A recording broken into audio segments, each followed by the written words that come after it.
Hello காய், இன்னைக்கு நான் உங்களுக்காக ஒரு சூப்பர்பான சயின்ஸ் ஃபிக்ஷன் படத்தை தான் கொண்டு வந்திருக்கேன். இந்த படத்தை பார்த்துட்டு நிறைய பேர் இன்ஸ்பயர் ஆக நிறையவே வாய்ப்பு இருக்கு. ஸோ இன்னைக்கு நம்ம என்ன படம் பார்க்க போறோம் அப்படின்னா 2016ல ரிலீஸ் ஆன தி டைவர்ஜ் அப்படிங்கிற ஒரு சயின்ஸ் ஃபிக்ஷன் மூவி தான் பார்க்க போறோம். சரி வாங்க, டைம் வேஸ்ட் பண்ணாம இன்னைக்கான கதைக்குள்ள போலாமா? இந்த கதையோட ஸ்டார்டிங்ல இந்த நம்மளோட உலகம் பாத்தீங்கன்னா அழிஞ்சு போற நிலைமையில இருக்கிற மாதிரி காட்டுறாங்க. சுத்தியும் ஒரு ரொம்ப தூரத்துக்கு ஒரு சின்ன ஒரு புல் பூண்டு கூட செடி கூட முளைக்காத மாதிரி நமக்கு காமிக்கிறாங்க. அதுவும் பாலைவனம் மாதிரி ரொம்பவே வறண்டு போய் காட்சி அளிக்குது. சோ இது இப்படி ஆனதுக்கான காரணம் என்னன்னு பாத்தீங்கன்னா 7 வருஷத்துக்கு முன்னாடி கொரோனாவை போலவே ஒரு கொடூரமான வைரஸ் வந்து நம்ம உலகத்தை தாக்கி இருக்கு. இதன் காரணமா தான் நம்ம ஹியூமன்ஸோட பாப்புலேஷன்ஸ் எல்லாமே சுத்தமா குறைஞ்சு போயிருக்கு. எந்த அளவுக்கு குறைஞ்சு போயிருக்குன்னா உலகத்திலேயே ஒட்டுமொத்த உலகத்திலேயே ஒரே 1% மக்கள் மட்டும்தான் வாழ்ந்துட்டு இருக்காங்க. 1% மக்கள் இருந்தா கூட நம்மளோட உலகம் ஓரளவுக்காவது செல்வம் செழிப்போட இருக்குமே அப்படின்னு தான் நீங்க யோசிப்பீங்க. ஆனா அதுதாங்க இல்ல.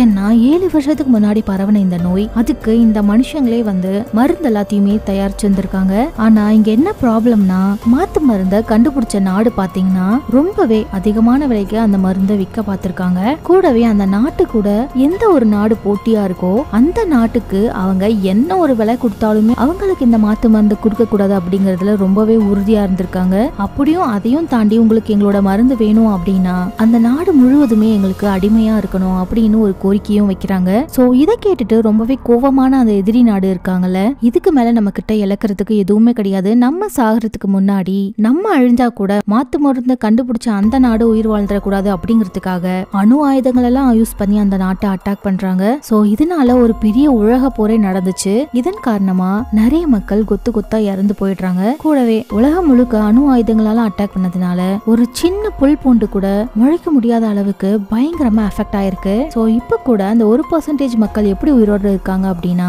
ஒரு சிலருக்கு நோய் எஃபெக்ட் ஆகாமையும், இன்னும் ஒரு சிலர் அந்த மாத்து மருந்தை எவ்வளவு விலை கொடுத்து வேணாலும் வாங்கியும் யூஸ் பண்ணி அந்த 1% மக்களா வாழ்ந்துட்டு இருக்காங்க. கூடவே இந்த உலகத்துல எந்த ஒரு புல் பூண்டுமே முளைக்காததுனால இவங்களால எந்த ஒரு பொருளுமே விளைவிச்சியும் சாப்பிட முடியல. அதுவும் இவங்க கிட்ட அந்த ஸ்டாக் உணவு மீதி இருக்கிற வரைக்கும் தான் இவங்களால உயிர் வாழ முடியும் அந்த 1% மக்களால. இப்படி 1% மக்கள்ல உயிரோட இருக்கிறவங்கள நம்மளோட ஹீரோவும் ஒருத்தர் தான். அவனோட பேரு வந்து கிறிஸ். இவன் கூட அவனோட ஒய்ஃபும் உயிர் வாழ்ந்துட்டு தான் இருக்காங்க. இவளோட பேரு ஆனா. இந்த 1% மக்களுமே தனித்தனியா தூரமா பிரிஞ்சுதான் வாழ்ந்துட்டு இருக்காங்க. அதுவும் இவங்க ஏன் இந்த மாதிரி தனித்தனியா வாழ்ந்துட்டு இருக்காங்க அப்படின்னா, இவங்க கிட்ட இருக்கிற அந்த ஸ்டாக் உணவுகளை கூட இருக்கிறவங்க, அதாவது மீதி இருக்கிற அந்த 1% மக்கள்ல நிறைய கெட்டவங்களும் இருக்காங்க, ரொம்ப நல்லவங்களும் இருக்காங்க. அவங்க ஒருத்தருக்கு ஒருத்தர் கொன்னு கூட அந்த உணவுகளை எடுத்துக்க தயங்கவே மாட்டாங்க. இந்த மாதிரி ஒரு சூழ்நிலையில தான் நம்ம ஹீரோ அவனோட ஒய்ஃபை பாதுகாத்துட்டு இருக்கான். இன்னும் ஒரு முக்கியமான விஷயம் என்னன்னா, இவனோட ஒய்ஃபுக்கு அந்த நோய் தாக்கப்பட்டிருக்கு. இப்போ நம்ம ஹீரோ கிட்ட அந்த நோய்க்கான மாத்து மருந்து இருக்குங்க. ஆக்சுவலி அது ஒரு ஃப்ளவர் மாதிரி இருக்கும். அதை வந்து ஒரு செடியில வளர்த்து அதை யூஸ் பண்ணி தான் இவ்வளவு நாளா அவனோட ஒய்ஃபை உயிர் வாழ வச்சிட்டு இருக்கான். அதுவும் அவனோட ஒய்ஃபுக்கு அந்த நோய் ரொம்பவே முத்தி அதனாலதான் அவளுக்கு இந்த மாத்து மருந்தை யூஸ் பண்ணியும் கூட அவளுக்கு அந்த நோய் தீராம இன்னமும் அப்படியே இருக்கு. எப்போ வேணா இவளோட உயிர் இவளை விட்டு போகலாம். சோ இப்படிதான் அவங்களோட நாட்களும் கடந்து போயிட்டு இருக்கு. அப்போ நம்ம ஹீரோ பாத்தீங்கன்னா உலகத்துல எங்கேயாவது ஈரப்பதம் வாய்ந்த மண் இருக்கா அப்படின்னு சொல்லி தேடிட்டு இருக்காரு. அப்போ ஒரு இடத்துல ஈரமான கொஞ்சம் மண் கிடைக்குது. இது எதுக்காக அப்படின்னா ஒரு பூச்செடியை வளர்க்கறதுக்காக தான். சோ இந்த பூச்செடி எதுக்குன்னு உங்களுக்கு ஆல்ரெடி நான் சொல்லி இருந்திருப்பேன். ஏன்னா அவனோட ஒய்ஃபுக்கான அந்த மாத்து மருந்தை இவன் ஒரு செடிக்குள்ள போட்டு தான் வளர்த்திருந்திருப்பான். அது வளர்றதுக்காக தான் இந்த மண் தேவைப்படுது நம்ம ஹீரோக்கு. அதை யூஸ் பண்ணி நம்ம ஹீரோ பாத்தீங்கன்னா அந்த செடியை வளர வைக்கிறான். அதுல இருந்து சில பூக்கள் பறிச்சு அதை ஒரு உரல்ல போட்டு இடிச்சு அதுல இருந்து வர ஒரு லிக்விட் எடுத்து நம்ம ஹீரோயினோட கழுத்துல இருக்கிற காயத்து மேல அந்த அப்ளை பண்ணி விடுறான். பொதுவா இந்த நோய் தொற்று பாத்தீங்கன்னா முதல்ல கழுத்துல இருந்து தான் ஆரம்பிக்கும். அதாவது இந்த நோய் வந்தவங்களோட கழுத்துல சின்ன சின்னதா கொப்பளங்கள் போட ஆரம்பிக்கும். அது அப்படியே கொஞ்சம் கொஞ்சமா பெருசாகி அந்த நோய் உடம்பு முழுக்க பரவி அதுக்கப்புறம் தான் மனுஷனை கொல்லுமா. சோ இப்ப நம்ம ஹீரோயினுக்கு பாத்தீங்கன்னா இந்த நோய் ரொம்ப முத்தி போன ஸ்டேஜ்ல இருக்கு. இருந்தாலும் நம்ம ஹீரோ விடாம தன்னோட ஒய்ஃபை காப்பாத்துறதுக்கு ட்ரை பண்ணிட்டே இருக்கான். அதுக்கப்புறம் நம்ம ஹீரோவோட கண்ணுல தூரத்துல ஏதோ ஒரு விலங்கு அடிபட்டு இறந்து போன மாதிரி காட்சி அளிக்குது. அதை பார்த்ததும் அது கிட்ட போயிட்டு அவனோட பேக்ல இருந்து ஒரு வித்தியாசமான டிவைஸ் எடுத்து இறந்து போன அந்த நாய் மேல வச்சு பார்த்துட்டு இருக்கான். அப்படி வச்சு பார்த்ததுமே அந்த டிவைஸ்ல இருக்கிற லைட் பாத்தீங்கன்னா ரெட் கலர்ல எரியுது. இந்த டிவைஸ் பாத்தீங்கன்னா ஒரு ஸ்கேனர் மாதிரி. சோ இதை வச்சு ஸ்கேன் பண்ணோம் அப்படின்னா அந்த நோய் தொற்று பரவி இருக்கா இல்லையா அப்படிங்கறத அவங்க கண்டுபிடிச்சிடலாம். சோ அதனாலதான் அந்த விலங்கு சாப்பிடறதுக்கு முன்னாடி அவன் அந்த ஸ்கேனர் மூலமா செக் பண்ணி பாக்குறான். சோ இவன் நினைச்ச மாதிரி அந்த விலங்கு வந்து சாப்பிடறதுக்கு ஏத்ததான கிடையாது. கிரீன் கலர் லைட் எரிஞ்சதுன்னா அதுக்கு நோய் தொற்று இல்லைன்னு அர்த்தம். இப்போ அதுக்கு ரெட் கலர் லைட் எரிஞ்சதுனால அது சாப்பிடறதுக்கு ஏத்ததானது கிடையாது. இந்த சீனை வச்சே நம்ம தெரிஞ்சுக்கலாம் இந்த நோய் தொற்று மனுஷங்களை மட்டும் இல்லைங்க, விலங்குகள் எல்லாத்தையுமே தான் அஃபெக்ட் பண்ணிருக்கு. சோ இப்ப நம்ம ஹீரோவும் உணவு கிடைக்கலையே அப்படின்னு சொல்லிட்டு ரொம்பவே விரக்தியில நடந்து போயிட்டு இருக்கான். அதுக்கப்புறம் அவனோட டென்ட்டுக்கும் வந்து சேர்றான். அன்னைக்கு நைட்டு அவங்க 2 பேரும் பசியோட படுத்து தூங்கிட்டு இருக்காங்க.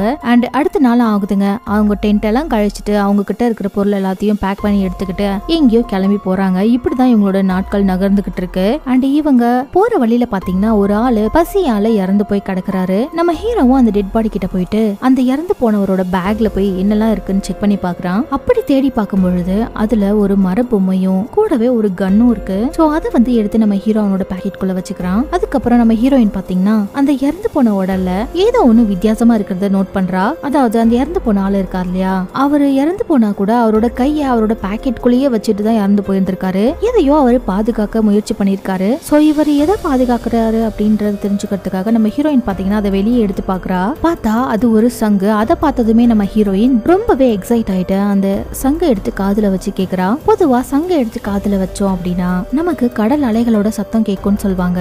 அதே மாதிரிதான் நம்ம ஹீரோயினும் அதை காதுல வச்சு கேட்கும் பொழுது கடல் அலைகளோட சத்தம் மட்டும் இல்லாம ஏதோ அவ நிஜமான ஒரு கடல்லே இருக்கிற மாதிரி ஃபீல் பண்றா. ஏதோ கடல் அலைகள் வந்து அவளோட காலை உரசிட்டு போற மாதிரியும் அங்க கிடைக்கிற ஈர காற்றும் அவளோட முகத்துல வீசுற மாதிரியும் அப்படியே மெய் மறந்து அதை கேட்டுட்டு இருக்கா. அண்ட் அதுக்கப்புறம் 2 பேருமே அங்க இருந்து தொடர்ந்து பயணம் பண்ணி போயிட்டு இருக்காங்க. இவங்க போகும்போது ஒரு கட்டத்துல ரொம்பவே காத்து பலமா வீசுறதுனால ஒரு இடத்த செலக்ட் பண்ணி அங்க டென்ட் போட்டு அங்கேயே அன்னைக்கு தங்குறாங்க. அப்போ அன்னைக்கு நைட்டு நம்ம ஹீரோயினுக்கு ரொம்பவே உடம்பு முடியாம போயிடுது. கூடவே இவங்க ரொம்ப பசியிலையும் இருக்காங்க. ஏன்னா இன்னியோட 2 நாள் அவங்க சாப்பிடவே இல்ல. சோ நம்ம ஹீரோவும் என்ன பண்றதுன்னு தெரியாம ரொம்பவே முழிச்சிட்டு இருக்கான். அண்ட் உடனே நம்ம ஹீரோவும் என்ன பண்றானா அவன் வளர்த்துட்டு இருக்க அந்த செடியில இருந்து பூக்களை எடுக்கிறதுக்காக டென்ட்டை விட்டு வெளியில வரான். அப்போ வெளியில ஃபுல்லாமே இருட்டா இருக்கு. டக்குன்னு நம்ம அந்த பூக்கள்ல இருந்து மருந்தை எக்ஸ்ட்ராக்ட் பண்ணிட்டு சீக்கிரமா உள்ள போயிடணும் அப்படின்னு சொல்லிட்டு நம்ம ஹீரோ ட்ரை பண்ணிட்டு இருக்கும் போதே தூரத்துல ஒரு சின்ன லைட் வெளிச்சம் ஒண்ணு தெரியுது. கூடவே அந்த லைட் வெளிச்சம் இவங்களை நெருங்கி வரவும் நம்ம ஹீரோவும் அந்த தசையை பார்த்து யார் நீங்க, எங்க கிட்ட எதுவும் சாப்பிடறதுக்கு இல்ல, நாங்களே பசியில தான் படுத்துட்டு இருக்கோம், இங்க இருந்து போயிருங்க அப்படின்னு கத்திட்டு இருக்கான். நம்ம ஹீரோ அவன் கிட்ட இருக்கிற கண்ணையெல்லாம் எடுத்து மிரட்டியும் பாக்குறான். ஆனாலுமே அந்த லைட் ரொம்ப பக்கத்துல வந்துகிட்டே தான் இருக்கு. அதை பார்த்து நம்ம ஹீரோ ரொம்பவே பயந்து போயிடுறான். கூடவே அந்த லைட் வெளிச்சம் ரொம்ப பக்கத்துலயும் வந்துருது. அந்த லைட்டை புடிச்சிட்டு வந்தது வேற யாரும் இல்ல, ஒரு மனுஷன் தான். அவன் வந்து முகமுடியெல்லாம் போட்டுட்டு வந்திருக்கான். நம்ம ஹீரோவும் அவன் கையில வச்சிருக்கிற கன்னை வச்சு இங்க இருந்து போயிருங்க இல்லாட்டி சுற்றுவேன்னு சொல்லி மிரட்டிட்டு இருக்கான். ஆனா நம்ம ஹீரோக்கு மட்டும்தாங்க தெரியும் அந்த கன்ல புல்லட்ஸ் இல்ல அப்படிங்கிற விஷயம். ஏன்னா இவன் அந்த டெட் பாடியில இருந்து கன்னை எடுக்கும் பொழுது அந்த கன்ல புல்லட்ஸே இருந்திருக்காது. சோ இந்த விஷயம் ஆப்போசிட்ல வந்தவனுக்கு தெரியாது. இவன் இப்படி மிரட்டியுமே எதிர்க்க நின்னுட்டு இருக்க அந்த ஆள் பாத்தீங்கன்னா எதுவுமே பேசாம அமைதியா நிக்கிறான். கூடவே அவன் கையில ஒரு பேக் ஒண்ணு வச்சிருக்கான். அதை நம்ம ஹீரோவை நோக்கி தூக்கி போடுறான். அதுக்குள்ள வேற ஒண்ணும் இல்லைங்க, சாப்பாடு தான் இருக்கு. அந்த பேக்ல இருக்கக்கூடிய கேன்ல எல்லாமே ஃபுட்டை ப்ரிசர்வ் பண்ணி வச்சிருப்பாங்க. சோ அதை பார்த்து நம்ம ஹீரோவும் ரொம்பவே ஷாக் ஆகுறான். கூடவே பயந்தும் போறான். இவன் நமக்கு சாப்பாடு தான் கொடுக்க வந்திருக்கான், ஆனா ஏன் கொடுக்க வந்திருக்கான்னு சொல்லி ஒரு பயமும் இருக்கு அவருக்கு. அண்ட் அதுக்கப்புறம் 3 பேருமே ஒன்னா உட்காந்து அங்க சின்னதா ஒரு கேம்ப் ஃபயர் மாதிரி செட் பண்ணி 3 பேரும் அந்த ஃபுட்டை சமைச்சு சாப்பிட்டுட்டு இருக்காங்க. சோ ரொம்ப நாள் கழிச்சு இவங்க ஒரு நல்ல ஃபுட்டை அவனோட ஒய்ஃபும் நம்ம ஹீரோவும் சாப்பிட்டுட்டு இருக்காங்க.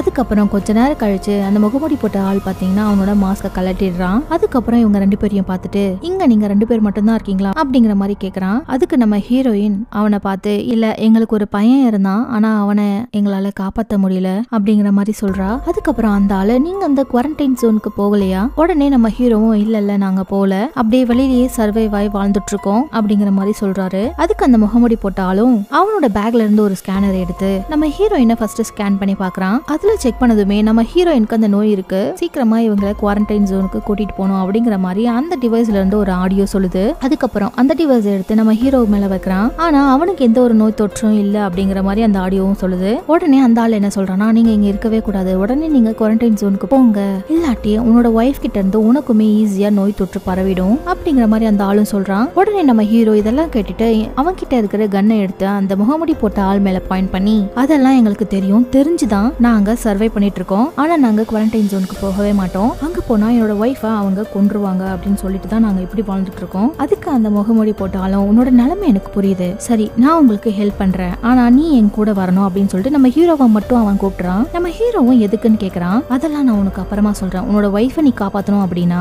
நீ என் கூட வந்தாகணும், ப்ளீஸ் என்ன நம்பி நீ என் கூட வரலாம் அப்படின்னு சொல்றான். ஆனா நம்ம ஹீரோ அதை மறுத்துறான். என்னாலலாம் என்னோட ஒய்ஃபை விட்டு உன் கூட தனியா வர முடியாது அப்படின்னு சொல்லி அவனோட கன்னை எடுத்து அந்த ஆள் மேல காமிச்சு நீ இங்க இருந்து கிளம்பு, நீ எங்களுக்கு உணவு கொடுத்ததுக்கு ரொம்பவே நன்றி, ஆனா நீ சொல்ற மாதிரி எங்களால பண்ண முடியாதுன்னு சொல்லி அவனை துரத்த பாக்குறான் அந்த இடத்த விட்டு. அதுக்கப்புறம் அந்த ஆளும் ஹீரோயும் அங்க இருந்து அமைதியா கிளம்பி போயிடுறான். சோ அன்னைக்கு நைட்டு நம்ம ஹீரோ ரொம்பவே வருத்தத்துல இருக்கான் அந்த டென்ட்ல உட்காந்துக்கிட்டு. ஏன்னா நாட்கள் போக போக அந்த நோய் வந்து குணமாகற மாதிரியே தெரியல, இன்னமும் வேர்ஸ்டா தான் மாறிட்டே இருக்கு. அண்ட் இப்படியே அன்னைக்கு நைட் அவங்களோட சோகத்திலேயே கடந்து போயிடுது. அப்புறம் அடுத்த நாள் காலையிலயும் ஆகுதுங்க. நம்ம ஹீரோயின் பாத்தீங்கன்னா கண்ணை திறந்துகிட்டே படுத்துட்டு இருக்கா. இதை பார்த்துட்டு நம்ம ஹீரோ ரொம்பவே பயந்தும் போறான். அவ்வளவுதான் நம்ம ஹீரோயின் இறந்து போயிட்டான் அப்படின்னு சொல்லிட்டு ரொம்ப பதறிக்கிட்டு அவளை தொட்டு பாக்குறான். ஆமாங்க, நம்ம ஹீரோயின் இறந்து தான் போயிட்டாங்க அந்த நோயால. ரொம்பவே நம்ம ஹீரோவும் இப்ப ரொம்பவே கதறி கதறி அழுதுட்டு இருக்கான். ஏன்னா அவனோட ஒய்ஃபுக்காக தான் இவ்வளவு போராட்டமும் அவன் இவ்வளவு நாள் பண்ணிட்டு இருந்தான். அதுக்கப்புறம் கொஞ்ச நேரம் கழிச்சு அழுதெல்லாம் முடிச்சுட்டு நம்ம ஹீரோயினோட உடம்புக்கு இறுதி மரியாதை செலுத்துறான். அதுக்கப்புறம் அங்கேயே ஒரு குழியை தோண்டி நம்ம ஹீரோயினை அங்கேயே புதைச்சிடுறான். அதுக்கப்புறம் அவனோட சோகமான நாட்கள் நகர்ந்து போயிட்டு இருக்கு. ஒரு கட்டத்துல அவன் ஒரு ஆத்தையும் கண்டுபிடிக்கிறான். அதுவும் அந்த ஆறு கூட பாத்தீங்கன்னா சின்ன சின்ன கெமிக்கல்ஸ் எல்லாம் கலந்துதான் இருக்கும். சோ அந்த தண்ணியை வந்து சூடு பண்ணி குடிக்கலாமா அப்படின்னு தெரிஞ்சுக்கிறதுக்காக அதை கொஞ்சமா எடுத்துட்டு வரலாம் அப்படின்னு சொல்லிட்டு அங்க போகும்பொழுது அந்த ஆத்துக்கு நடுவுல ஒரு சின்னதா ஒரு செடி ஒண்ணு முளைச்சிருக்கு. அதுவும் அது ரொம்ப பெருசா லாங்கா வேற இருக்கு. ஆக்சுவலி நம்ம ஹீரோ வந்து ஒரு பாட்டனிஸ்ட், அதாவது தாவரங்களை ரிசர்ச் பண்றதா படிச்சிருக்காரு. தாவரங்களை ரிசர்ச் பண்ற ஒரு சயின்டிஸ்ட்னு கூட சொல்லலாம். அந்த செடியை பார்த்ததுமே அதை வந்து நம்ம எடுத்துட்டு போய் ரிசர்ச் பண்ணோம் அப்படின்னா மறுபடியும் பூமியை செழிப்பாக்க ஏதாவது ஒரு வழி கிடைக்குமான்னு சொல்லி பாக்குறான். இவன் அந்த தண்ணிக்குள்ள போயிட்டு அந்த செடியை எடுக்கலான்னு போகும்பொழுது ஏதோ ஒண்ணு அவனோட காலை வந்து கவுன மாதிரி இருக்கு. அதனால அவன் வழியில ரொம்பவே கத்தி கதறிட்டு இருக்கான். சோ என்னன்னு சொல்லி பார்த்தா இவனை அங்க பிடிக்கிறதுக்காக யாரோ ஒருத்தங்க வேணும்னே அவனுக்கு ட்ராப் வச்சிருக்காங்க. சோ அந்த ட்ராப்குள்ள கால் வச்சதுமே அது இவனோட காலை வந்து நசுக்கிடுது. வலி தாங்க முடியாம நம்ம ஹீரோ அங்கேயே மயக்கம் போட்டு விழுந்துடுறான். அங்க சீன் கட் பண்ணதுமே கொஞ்ச நேரம் கழிச்சு நம்ம ஹீரோ மயக்கத்துல இருந்து கண்ணு முழிச்சு பாக்குறான். அவனை சுத்தி ஒரே வனப்பகுதியா இருக்கு, மரம் செடி கொடினெல்லாம் இருக்கு. இதை பாக்குற இவனுக்கு சுத்தமா ஒரு ஐடியாவுமே இல்ல. என்ன இது, உலகம் ஃபுல்லா சுத்தமா அழிஞ்சு போச்சு, செடி கொடிகளே இல்லையே, எப்படி திடீர்னு இப்படி செடி இவ்வளவு பெருசா வளர்ந்துச்சு அப்படின்னு சொல்லி ரொம்பவே யோசிச்சுட்டு இருக்காரு. அப்படியே அவனோட உடம்ப பார்த்தா அவன் போட்டுட்டு இருந்த எந்த ஒரு ட்ரெஸ்ஸுமே அவனோட உடம்புல இல்ல. அப்படியே பிறந்த மேனியா இருக்காரு. கூடவே அவனோட கால் வந்து ரொம்பவே வலிக்குது. அதுவும் அந்த ட்ராப்ல அவன் கால் வச்சிருந்திருப்பான்ல, அதோட காயம் இப்ப எப்படி இருக்கு அப்படின்னா அந்த காயம் அப்படியே தான் இருக்கு. ஆனா யாரோ ஒருத்தங்க அதை ஆப்ரேட் பண்ணி ஸ்டிச்சஸ் எல்லாம் போட்டு வச்சிருக்காங்க. யார் இதை பண்ணிருக்காங்க, எதுக்காக நம்மளுக்கு கூட்டிட்டு வந்திருக்காங்க அப்படின்னு சொல்லிட்டு நம்ம ஹீரோக்கு ஒண்ணுமே புரியல. அவனுக்கு இது என்ன இடம்னு கூட தெரியல. கூடவே நம்ம இறந்து போய் சொர்க்கத்துக்கு வந்துட்டோமா அப்படின்னு கூட நினைக்கிறான். அப்படியே அவன் யோசிச்சுட்டே இருக்கும் போதே அவனோட காலுக்குள்ள ஏதோ ஒரு ப்ளூ கலர் லைட் எரியறத பாக்குறான். சோ இவனும் அதை தொட்டு பாக்குறான். அதை தொட்டதுமே இவனுக்கு பயங்கரமா அது வலிக்குது. அதுக்கப்புறம் நம்ம ஹீரோ பாத்தீங்கன்னா இது என்ன இடமா இருக்கும்னு சொல்லிட்டு அங்க இருக்கிற இடத்த சுத்தி பார்க்கறதுக்காக போறான். அங்க பாத்தீங்கன்னா இவனை கிராஸ் பண்ணி ஒரு ட்ரெயின் ரொம்ப வேகமா போயிட்டு இருக்கு. இதை பார்த்ததும் நம்ம ஹீரோக்கு செம்ம ஷாக்கு. அப்படின்னா இங்க ட்ரெயின் ஓடிட்டு இருக்குன்னா இங்க கண்டிப்பா மக்கள் நிறைய பேர் இருப்பாங்க. இதெல்லாம் பார்த்துட்டு இவ்வளவு நாள் நம்ம வாழ்ந்தது கனவா இருக்குமோ அப்படின்னு யோசிக்க ஆரம்பிக்கிறான். அதுக்கப்புறம் அந்த ட்ரெயின் அங்க வந்து போனதுக்கு அப்புறம் அந்த ட்ரெயின் ட்ராக்கோட ஆப்போசிட்ல ஒரு மெக்கானிக் ஷெட் இருக்கிறத பாக்குறான். அங்க வேக வேகமா ஓடி போறான். கூடவே அது பாழடைஞ்சு போன ஒரு மெக்கானிக் ஷெட்டுங்கிறதுனால அங்க இவனுக்கு யூஸ் ஆகுற மாதிரி எந்த ஒரு பொருளுமே கிடைக்கல. சோ டக்குன்னு அங்க இருக்கிற ஒரு குப்பை தொட்டியை பரட்டி அதுல ஏதாவது ஒரு உணவு கிடைக்குமான்னு சொல்லி பாத்துட்டு இருக்கான். அவன் நினைச்ச மாதிரியே அந்த குப்பை தொட்டியில ஒரு கேன்ல கொஞ்சமா சாப்பாடு இருக்கு. அதுவும் அழுகி போன நிலைமையில இருக்கு. இருந்தாலும் அவனுக்கு பசி தாங்க முடியாதனால அதையே அவன் எடுத்து சாப்பிட்டுக்கிறான். அதுக்கப்புறம் மேற்கொண்டு அந்த குப்பை தொட்டியை கலரி பாத்துட்டு இருக்கான். அதுல ஒரு பழைய துணி இருக்கு. டக்குன்னு நம்ம ஹீரோவும் நியூடா இருக்கனால அந்த கிளாத்ஸ் எடுத்து போட்டுக்கிறான். அதுக்கப்புறம் வேக வேகமா அந்த ட்ரெயின் எந்த டைரக்ஷன் நோக்கி போச்சோ அந்த டைரக்ஷன்ல இவனும் நடந்து போயிட்டு இருக்கான். அதுக்கப்புறம் அவன் போயிட்டு இருந்த அந்த வழி பாத்தீங்கன்னா இவனை ஒரு டவுனுக்கு கொண்டு போய் விடுது. சோ இதை பாக்குற இவனால சுத்தமா நம்பவே முடியல. அந்த நகரத்துல பாத்தீங்கன்னா மக்கள் எல்லாமே நகரத்துல சகஜமா நடந்து போயிட்டு இருக்காங்க. அதாவது 7 வருஷத்துக்கு முன்னாடி நம்ம உலகம் எப்படி இருந்துச்சோ அதே மாதிரி இப்ப இருக்கு. சோ அப்படின்னா இவ்வளவு நாள் நம்ம கனவு உலகத்துல இருந்தோமா, உலகம் எதுவும் அழியல, நமக்கு தான் ஏதோ ஒரு மைண்ட்ல பிரச்சனை போல அப்படின்னு இவன் யோசிச்சுட்டு இருக்கான். கூடவே இந்த நகரத்தை பார்க்கும்போது அவனோட சிட்டி மாதிரியே இருக்கிறதுனால இவனுக்கு இந்த மாதிரியான தாட்ஸ் வரதுல எந்த ஒரு ஆச்சரியமுமே இல்ல.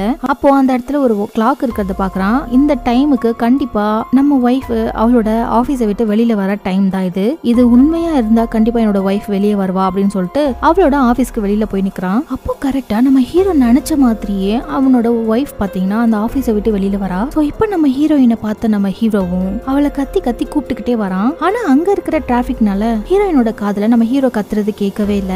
சோ நம்ம ஹீரோவும் ரொம்ப பொறுமையா கால் அடிபட்டு இருக்கிறதுனால நடக்க முடியாம மெதுவா தவழ்ந்து தவழ்ந்து நம்ம ஹீரோயினை ஃபாலோ பண்ணி வந்துட்டு இருக்கான். அப்போ ஒரு கட்டத்துல நம்ம ஹீரோயின் அங்க இருக்கிற ஒரு ஆள் கூட நின்னு பேசிட்டு இருக்கா. இதை பார்க்க நம்ம ஹீரோக்கு ரொம்பவே ஷாக்கா இருக்கு. ஏன்னா அங்க நம்ம ஹீரோயின் நின்னு பேசிட்டு இருக்கிறது வேற யாரும் இல்லைங்க, நம்ம ஹீரோ கூட தான். அதுவும் அந்த ஹீரோ பாத்தீங்கன்னா 7 வருஷத்துக்கு முன்னாடி நம்ம ஹீரோ எப்படி இருந்தானோ அதே மாதிரி தான் இருக்கான். அப்படின்னா இது ஒரு வேளை கனவா இருக்குமா? நம்ம ஹீரோக்கு ஒண்ணுமே புரியல. அதுக்கப்புறம் ரொம்பவே பைத்தியம் பிடிச்ச மாதிரி ஒரு சப்வேக்கு கீழே வந்து நின்னு உட்காந்து யோசிச்சுட்டு இருக்கான். இது கனவா இருந்தா என்னால என்ன உணரவே முடியாதே, ஆனா என்னால என்ன உணர முடியுது. இந்த மாதிரி இவன் யோசிச்சுட்டே இருக்கும்போது அந்த சப்வேல ஒரு பைத்தியக்காரன் ஒருத்த உட்காந்துருக்கான். அந்த பைத்தியக்காரன் பாத்தீங்கன்னா ரொம்பவே வித்தியாசமான முறையில கத்திக்கிட்டு இருக்கான். அதுவும் கூடவே அவனோட கழுத்துல அந்த நோய்க்கான அறிகுறி இருக்கு. அவனோட கழுத்துல நிறைய கொப்புளங்கள் இருக்கு. அப்படின்னா இந்த நோய் இருக்கிறது உண்மைதானா? சோ இப்ப இது கனவா கனவு இல்லையா அப்படின்னு சொல்லிட்டு நம்ம ஹீரோ மண்டைய போட்டு பிச்சுக்கிட்டு இருக்கும் போதே அந்த சமயத்துல அவனோட கால் அடிபட்டு இருந்துச்சு இல்லையா, அந்த இடத்துல இவனுக்கு பயங்கரமா வலிச்சு கூடவே அந்த இடத்துல ப்ளூ கலர் லைட் எல்லாம் பிளிங்க் ஆக ஆரம்பிக்குது. சோ இவனும் அந்த வலி தாங்க முடியாம கத்தி கதறிட்டு இருக்கான். அதுக்கப்புறம் அவனோட சுத்தி இருக்கிற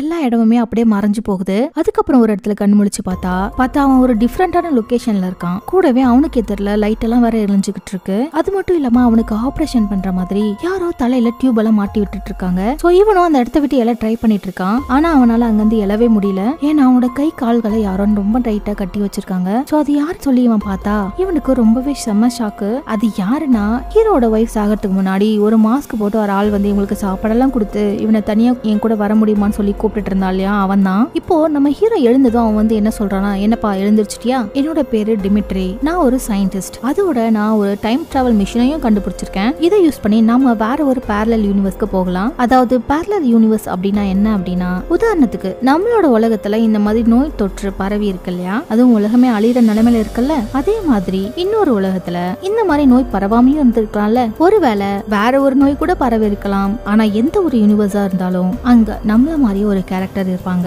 அதோட வாழ்க்கையை அவங்க வாழ்ந்துட்டு தான் இருப்பாங்க. சோ இந்த டிமிட்ரி வச்சிருக்க இந்த டைம் டிராவல் மிஷினை வச்சு நம்மளோட யூனிவர்ஸ்குள்ளேயே நம்மளால டைம் டிராவல் பண்ணி போக முடியாது. ஏன்னா இந்த உலகத்துல ஆல்ரெடி இன்ஃபெக்ட் ஆகி மக்கள் எல்லாம் அழிஞ்சு போயிட்டாங்க. சோ திருப்பி டைம் டிராவல் பண்ணி நம்மளால போயிட்டு நம்ம உலகத்தை எல்லாம் மாத்தவே முடியாது. அதனால நம்ம வேற ஒரு பேரலல் யூனிவர்ஸ்க்கு போயிட்டு இந்த மாதிரி விஷயங்களை நடக்க விடாம தடுக்க போறோம் அப்படின்னு இந்த டிமிட்ரி சொல்லிட்டு இருக்கான். அதாவது இவங்க டைம் டிராவல் பண்ணி இவங்களோட யூனிவர்ஸ்குள்ளேயே போனாலும் கூட இவங்களால எந்த ஒரு சேஞ்சஸுமே பண்ண முடியாது. ஏன்னா ஆல்ரெடி இந்த உலகம் அழிஞ்சு போயிடுச்சு இந்த யூனிவர்ஸ்ல. சோ இதே மாதிரி இருக்கிற பேரலல் யூனிவர்ஸ்க்கு நம்ம டைம் டிராவல் பண்ணி போயிட்டு அந்த இடத்துல இந்த மாதிரி எந்த ஒரு விஷயமும் நடக்காம நம்ம தடுத்து நிறுத்தலாம். சோ அந்த மாதிரியான ஒரு பவர் இருக்கிற ஒரு டைம் டிராவல் தான் இவர் கண்டுபிடிச்சிருக்காரு. சோ இந்த மாதிரி நமக்கு எக்ஸ்பிளைன் பண்ண மாதிரி எல்லாம் நம்ம ஹீரோக்கு எக்ஸ்பிளைன் பண்ணி சொல்லி இருந்திருக்க மாட்டான். சிம்பிளா நான் ஒரு டைம் டிராவல் மிஷினை கண்டுபிடிச்சிருக்கேன். சோ நான் உன்னை இந்த டைம் டிராவல் மிஷினை யூஸ் பண்றதுக்கு பயன்படுத்திக்க போறேன். சோ நீ என்ன பண்றனா, நீ டைம் டிராவல் பண்ணி வேற ஒரு யூனிவர்ஸ்க்கு போ, அங்க என்ன மாதிரி இருக்கிறவனை மீட் பண்ணு, அவன் கிட்ட எல்லா விஷயத்தையும் எடுத்து சொல்லு. கூடவே டெய்ஸின்னு என்னோட பொண்ணு இருப்பா, அவளும் இந்த வைரஸ்னால இன்ஃபெக்ட் ஆகி இறந்து போக வரா. சோ அதுக்கு முன்னாடி அவளை காப்பாத்து. கூடவே அங்க இருக்கிற என்ன மாதிரி இருக்கக்கூடிய ஆள் கிட்ட அந்த ஆள் கூட இந்த வைரஸ் பரவ விடாம நீ தான் உட்காந்து தடுக்கணும் அப்படிங்கிற மாதிரி சொல்லி அனுப்பிட்டு இருக்கான். அதுக்கப்புறம் அவன் டைம் டிராவல் மிஷினையும் ஆன் பண்றான். கூடவே நம்ம ஹீரோ பேசுறதுக்கு கொஞ்சம் கூட டைம் கொடுக்காம அவனை அந்த மிஷினை ஆன் பண்ணி விட்டுறான். சோ அப்படி அங்க கட் பண்ணி நம்ம ஹீரோ இருக்கிற அந்த பேரலல் யூனிவர்ஸை காட்டுறாங்க. சோ அந்த டைம் லைன்ல இருக்கிறவன் 7 வருஷத்துக்கு முன்னாடி நம்ம ஹீரோ எப்படி இருந்தானோ அந்த மாதிரி இருப்பான் இல்லையா. அதுவும் நம்ம ஹீரோயின் கூட ஒரு நல்ல வாழ்க்கையை வாழ்ந்துகிட்டு கூடவே இப்பதான் அவனுக்கு ஒரு ஆண் குழந்தை பிறந்திருக்கு. அதோட நம்ம ஹீரோ பார்த்தீங்கன்னா ஒரு காலேஜ்ல ஒரு யூனிவர்சிட்டியில ஒரு பாட்டனிஸ்டா ஒர்க் பண்ணிட்டு இருந்திருப்பான். அப்போ இவன் பிளான்ட்ஸ் எல்லாம் பத்தி ரிசர்ச் பண்ணிட்டு இருப்பான். அப்போ இவன் எதை பத்தி ரிசர்ச் பண்ணிட்டு இருக்கான் அப்படின்னா, நிறைய அரிய வகையான நோய்களுக்கு ஒரே ஒரு பிளான்ட்ல இருந்து மருந்து தயாரிக்கலாம் அப்படிங்கறத இவன் ரிசர்ச் பண்ணிட்டு இருக்கான். அதுவும் இது கன்ஃபார்மா இவங்களை குணப்படுத்துறோம் அப்படிங்கறது இவனுக்கு தெரியாது இல்லையா. சோ இதனால அந்த ரிசர்ச் அடுத்த கட்டத்துக்கு கொண்டு போனோம் அப்படிங்கிறதுக்காக அவனோட ரிசர்ச்க்கு ஸ்பான்சரா இருக்கக்கூடிய நம்ம ஹீரோக்கு ஒரு பாஸ் இருப்பாரு. அவன் கிட்ட போயிட்டு எல்லாத்தையும் எக்ஸ்பிளைன் பண்ணலாம்னு சொல்லிட்டு போயிருப்பான். அவர் பாத்தீங்கன்னா இதை ரிஜெக்ட் பண்ணி விட்டுறாரு. இதை வந்து நம்ம அப்புறம் பாத்துக்கலாம், முதல்ல நம்ம ஆல்ரெடி ரிசர்ச் பண்ணிட்டு இருக்கிற பெண்டிங் ஒர்க் எல்லாம் பாரு, அதை விட்டுட்டு தேவையில்லாம எக்ஸ்ட்ரா ஒர்க் எல்லாம் போட்டு ரொம்ப குழப்பிட்டு இருக்காத. ஆனா நம்ம ஹீரோ விட்டுற மாதிரி இல்லைங்க சார், புரிஞ்சுக்கோங்க, இந்த ஒரு ப்ராஜெக்ட்னால நம்மளால எல்லா வகையான நோய்களையும் நம்மளால குணப்படுத்த முடியும். இந்த ஆர்டிகிளை மட்டும் என்ன பப்ளிஷ் பண்ண விடுங்க, மீதியை நான் பாத்துக்கிறேன் அப்படிங்கிற மாதிரி சொல்லவும், அதெல்லாம் முடியாதுப்பா, நீ இருக்கிற வேலையை முதல்ல பாரு அப்படின்னு அவரோட பாஸும் நம்ம ஹீரோவை அங்கதான் அமுச்சு விட்டுறான். சோ நம்ம ஹீரோவும் அவனோட ஃபைல்ஸ் எல்லாம் எடுத்துட்டு வந்து இந்த ரிசர்ச்சை அடுத்த கட்டத்தை எப்படியாவது கொண்டு போகணும் அப்படின்னு சொல்லிட்டு இவரோட பாஸோட சைனை இவன் கொண்டு போன அந்த ஆர்டிக்கல்ல போட்டு அந்த ஆர்டிக்கலை பப்ளிஷ் பண்றதுக்காக கொடுத்துடுறான். சோ அவரோட அப்ரூவல் இருந்தாதான் இதை பண்ணியிருந்திருக்க முடியும். அதனாலதான் நம்ம ஹீரோ என்ன பண்றான்னா அவரோட கையெழுத்து திருட்டுத்தனமா போட்டு அதை பப்ளிஷ் பண்ண கொடுத்துடுறான். அதுக்கப்புறம் நம்ம ஹீரோ அன்னைக்கு அவனோட வீட்டுல இருக்கும் பொழுது ஒரு அன்னோன் நம்பர்ல இருந்து அவருக்கு கால் வருது. நம்ம ஹீரோவும் அதை அட்டன் பண்ணி பேசுறாரு. எதிரில் பேசினவரு அவர் யாருன்னு சொல்லாமலேயே, கிறிஸ் நீங்க பப்ளிஷ் பண்ண ஆர்டிக்கலை நான் படிச்சேன், அதுல நான் ரொம்பவே இம்ப்ரெஸ் ஆயிட்டேன், இந்த மாதிரி ரிசர்ச் எல்லாம் ரொம்பவே யூஸ்ஃபுல்லானது, உங்களோட யூனிவர்சிட்டி இதுக்கு அப்ரூவ் பண்ணலங்கிற விஷயம் எனக்கு ரொம்ப நல்லாவே தெரியும், நான் உங்களை நேர்ல மீட் பண்ணி பேசணும்னு ஆசைப்படுறேன், ஏன்னா உங்களோட ரிசர்ச்சை வந்து நான் ரொம்பவே வேல்யூ பண்றேன், அதனால எனக்காக ஒரு 5 நிமிஷம் பக்கத்துல இருக்கிற பாருக்கு வர முடியுமா அப்படின்னு சொல்லி கேக்குறாரு. நம்ம ஹீரோவும் அதுக்கு ஓகேன்னு சொல்லிட்டு அந்த பார்க்கும் போய் பாக்குறான். அங்க போய் பார்த்தா அந்த போன்ல பேசின ஆளு அங்க வந்திருக்கான். ஹலோ கிறிஸ், நான் தான் ஜிம், நான் வந்து மேஜர் ஃபார்மா கார்பரேஷன்ல இருந்து வரேன், அதோட உன்னை பத்தி எனக்கு எல்லாமே தெரியும், நீ எங்க படிச்ச, நீ பண்ணிட்டு இருக்க ரிசர்ச் என்ன, உன் ஃபேமிலி பேக்ரவுண்ட் என்ன அப்படின்னு சொல்லிட்டு எனக்கு எல்லாமே தெரியும். ஆனா உங்க யூனிவர்சிட்டி நீ வளரவே கூடாது அப்படின்னு சொல்லிட்டு முடக்கி வச்சிருக்காங்க. அதுக்காக தான் நான் ஒரு சொல்யூஷனோட வந்திருக்கேன். உன்னோட வாழ்க்கையை அடுத்த கட்டத்துக்கு கொண்டு போறதுக்காக உன்னோட ப்ரொஃபைல பார்த்துட்டு என்னோட கம்பெனி ரொம்பவே இம்ப்ரெஸ் ஆயிட்டாங்க. அதுவும் இல்லாம நீ பண்ற ரிசர்ச் வந்து ரொம்பவே விலை மதிப்பு இல்லாதது. அதனால நீ எங்க கூட வந்து சேர்ந்துரு. உனக்கு ஒரு லேபையும் நாங்க ப்ரொவைட் பண்றோம். நீ உங்க யூனிவர்சிட்டியில செய்யறதை எங்களோட ரிசர்ச் சென்டர்ல வந்து நீ செய்யலாம் அப்படிங்கிற மாதிரி ஒரு ஆஃபரை அந்த ஜிம் கொடுக்குறாரு. இதை கேட்டுட்டு நம்ம ஹீரோவும் நீங்க கேக்குறதெல்லாம் எனக்கு புரியுது சார். என்னோட ரிசர்ச் ஒன்றும் என்னோட யூனிவர்சிட்டியால மதிக்கப்படாம இல்ல. இப்போ வரைக்கும் எல்லாமே கரெக்டா தான் போயிட்டு இருக்கு. நீங்க எதுவும் உள்ள புகுந்து குழப்பிடாதீங்க அப்படின்ற மாதிரி நம்ம ஹீரோ சொல்றான். ஏன் கிறிஸ் நீ புரிஞ்சுக்க மாட்டேங்கிற? எனக்கு ரொம்ப நல்லாவே தெரியும் நீ இப்ப வாங்கிட்டு இருக்கிற சம்பளம் உனக்கு சுத்தமா பத்தலன்னு சொல்லி. அது மட்டும் இல்லாம உனக்கு கிடைக்க வேண்டிய எந்த ஒரு சலுகையுமே அந்த கம்பெனில கிடைக்கல. சோ அதனாலதான் நாங்க உனக்கு இந்த ஆஃபரை கொடுத்துருக்கோம். அதனால அதோட உங்களோட ரிசர்ச் எங்களோட கார்பரேஷனுக்கு வந்துச்சு அப்படின்னா அது எங்களுக்கு ரொம்பவே யூஸ்ஃபுல்லா இருக்கும். கூடவே நீ எங்க கூட ஜாயின் பண்ற அப்படின்னா நீ இப்ப வாங்கிட்டு இருக்க சம்பளத்தை விட 100 மடங்கு நீ அதிகமாக வாங்கலாம். இப்ப என்ன சொல்ற நீ யோசிச்சு சொல்லு அப்படின்னு அவர் சொல்றாரு. சரி ஓகே நானும் யோசிச்சு சொல்றேன் அப்படின்னு சொல்லிட்டு நம்ம ஹீரோவும் அங்கிருந்து கிளம்பி போயிடுறான். அந்த ஜிம் வந்து இவர் கிளம்பும் போது அவரோட பிசினஸ் கார்டை கொடுத்து தான் அனுப்புறாரு. அதுக்கப்புறம் நம்ம ஹீரோவும் வீட்டுக்கு பக்கத்துல இருக்கக்கூடிய ஒரு ரயில்வே ஸ்டேஷன்ல நின்றுட்டு இருக்காரு. அப்போ அந்த ஜிம்மு கொடுத்தாருல ஒரு பிசினஸ் கார்டு அதை பார்த்துக்கிட்டே ரொம்ப குழம்பி போய் நின்றுட்டு இருக்காரு. அப்போ அந்த சமயத்துல ஒரு காம்பவுண்ட் சவருக்கு பின்னாடி ஃபியூச்சர்ல இருந்து டிராவல் பண்ணி நம்ம அழிஞ்சு போன உலகத்துல இருந்து வந்த ஹீரோ இருக்கார் இல்லையா, அந்த ஹீரோ வந்து நம்ம இப்ப இருக்கிற பேரலல் யூனிவர்ஸ்ல இருக்கிற ஹீரோவை பார்த்துட்டு இருக்காரு. இவரு பேரலல் யூனிவர்ஸ்ல இருக்கக்கூடிய அந்த ஹீரோவை பார்த்து முறைச்சிக்கிட்டு இருக்காரு. நம்ம அழிஞ்சு போன உலகத்துல இருந்து வந்த ஹீரோ. ஏன் அப்படின்னா இவர் இப்ப எடுக்கக்கூடிய அந்த ஒரு முடிவு தான் உலகமே அழியறதுக்கான ஒரு காரணமா இருக்கும். இவர் தயாரிச்ச அந்த ஒரு ஆர்டிக்கல்னாலதான் உலகம் முழுக்க பரவி இருந்த அந்த வைரஸ்க்கான ஒரு மருந்து இப்பதான் முதல்ல அனிமல்ஸ்க்கு அது பரவ ஆரம்பிச்சிருக்கும். விலங்குகள் தானே பரவுது, இது ஒன்னும் பெருசா இருக்காதுன்னு சொல்லிட்டு தான் மக்கள் எல்லாரும் நினைச்சிருந்திருப்பாங்க.